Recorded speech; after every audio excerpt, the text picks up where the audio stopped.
पंढरपूरमध्ये अखिल भारतीय ग्राहक पंचायतीच्या वतीने आवाजावी एमआरपी विरोधात तहसील कार्यालयासमोर सत्याग्रह आंदोलन करण्यात आले.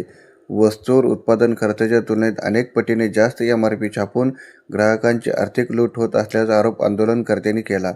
पॅकबंद खाद्यपदार्थ, कपडे, इलेक्ट्रॉनिक वस्तू आणि इतर उपयोगी वस्तूंवरील आवाजावी एमआरपीला आळा घालण्याची मागणी यावेळी करण्यात आली. उत्पादन खर्चावर मर्यादित नफा निश्चित करून त्यानुसार एमआरपी ठरवण्याचा कायदा करावा, तसेच नफ्याची मर्यादा 20 ते 30% ठेवावी, अशी प्रमुख मागणी ग्राहक पंचायतीने केली. आंदोलनानंतर तहसीलदारांमार्फत केंद्र शासनाला निवेदन देण्यात आले. शासनाने तातडीने निर्णय न घेतल्यास आंदोलन अधिक तीव्र करण्याचा इशारा ग्राहक पंचायतीच्या पदाधिकाऱ्यांनी दिला. नमस्कार, मी विनय उपाध्ये, सोलापूर जिल्हा अखिल भारतीय ग्राहक पंचायत उपाध्यक्ष काम करतो. सध्या वस्तूंवर छापलेली एमआरपी ही अवाजवी आणि अतिशय जास्त एमआरपी असून ग्राहकांना डिस्काउंट दिला जातो आणि डिस्काउंटच्या नावाखाली ग्राहकांची दिशाभूल करून लूट होत आहे असे निदर्शनास येत आहे. त्यासाठी अखिल भारतीय ग्राहक पंचायतीने देशभरातून हे असे आंदोलन करून सरकारवर सध्या असलेला एमआरपीचा कायदा रद्द करून त्यावर उत्पादन मूल्य स्थापावं व एमआरपी स्थापण्यासाठी विशेष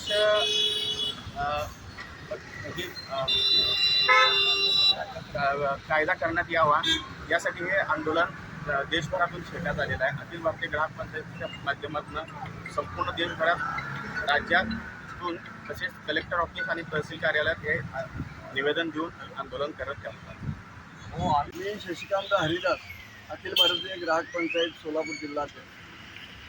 वस्तूंवरील अवाजवी अनियंत्रित एमआरपीमुळे ग्राहकांची प्रचंड लूट होत आहे. त्यामुळे अखिल भारतीय ग्राहक पंचायतीने देशव्यापी आंदोलन सुरू केलेलं आहे. 1 मे 2026 पासून या विविध पातळीवर, विविध टप्प्यावर हे आंदोलन सध्या सुरू आहे. सर्वप्रथम माननीय देशाचे पंतप्रधान माननीय नरेंद्रजी मोदी, त्याचबरोबर देशाचे अर्थमंत्री, ग्राहक संरक्षण मंत्री, वाणिज्य मंत्री, उद्योग मंत्री या सर्वांना निवेदनं पाठवण्यात आलेली आहेत.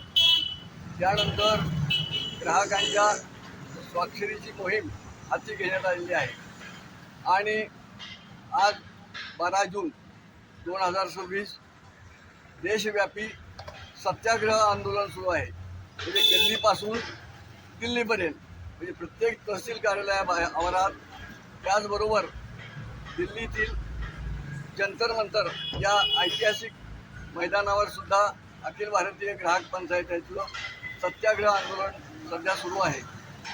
महाराष्ट्रातून हजारो कार्यकर्ते या आंदोलनामध्ये सहभागी होण्यासाठी आज दिल्लीत पोहोचलेले आहेत.